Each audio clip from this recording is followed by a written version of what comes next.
competitive aspirants. This is Ramakrishna sir, General Science faculty from Telangana BC Study Circles.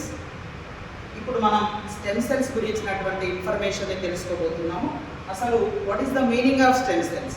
వేటిని మూల కణాలు అని పిలవడం జరుగుతుంది అన్నప్పుడు, మన దేహంలో ఏదైనా భాగాన్ని కోల్పోయినప్పుడు ఆ కోల్పోయిన భాగాన్ని తిరిగి ఏర్పరచుకోవడానికి శక్తినిచ్చే కణాలనే మనం మూల కణాలు అని పిలుస్తున్నాం. ఇలాంటి మూల కణాలని, స్టెమ్ సెల్స్ని మన బాడీ నుంచి ఎన్ని రకాలుగా కలెక్ట్ చేసుకోవచ్చు అని మనం క్వశ్చన్ చేసుకున్నప్పుడు 5 టైప్స్గా కలెక్ట్ చేసుకోవచ్చు. ఫస్ట్ వచ్చేసి ఎంబ్రియోనిక్ స్టెమ్ సెల్స్, పిండ మూల కణాలు, అంటే ఎంబ్రియో నుండి కలెక్ట్ చేయడం. సెకండ్ లింబస్ స్టెమ్ సెల్స్, ఐలో ఉంటాయండి ఇక్కడ లింబస్ స్టెమ్ సెల్ అనేది. సో ఐలో ఉన్న లింబస్ స్టెమ్ సెల్స్ రూపకంగా. థర్డ్ వచ్చేసి బోన్ మ్యారో స్టెమ్ సెల్స్, ఎముక మజ్జ నుండి కలెక్ట్ చేయడం.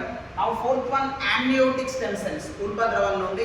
ఫిఫ్త్ వచ్చేసి కార్డ్బెడ్ స్టెమ్ సెల్స్, బొడ్డుతాడు మూల కణాలు. అంటే మనం 5 టైప్స్గా ఈ మూల కణాలను కలెక్ట్ చేసేసి ప్రొటెక్ట్ చేసుకునే అవకాశం ఉంది. బ్లడ్ని ఎలా అయితే ప్రొటెక్ట్ చేసుకోవడానికి బ్లడ్ బ్యాంక్స్ వాడుతున్నామో, స్టెమ్ సెల్స్ని కూడా స్టెమ్ సెల్ బ్యాంకులలో ప్రొటెక్ట్ చేసుకోవచ్చు. బట్ ఇప్పుడు అల్టిమేట్ ఇన్ఫర్మేషన్ ఏంటంటే, అసలు ఎక్కడున్నవి స్టెమ్ సెల్స్ అనేవి, ఈ స్టెమ్ సెల్ బ్యాంక్స్ అనేవి ఎక్కడ ఏర్పాటు చేయడం జరిగింది? This is your entrance examination questions. So first stem cell bank in world, London. First stem cell bank in India, Chennai. Second stem cell bank in India, Gujarat. Stem cell bank brand ambassador Aishwarya Roy.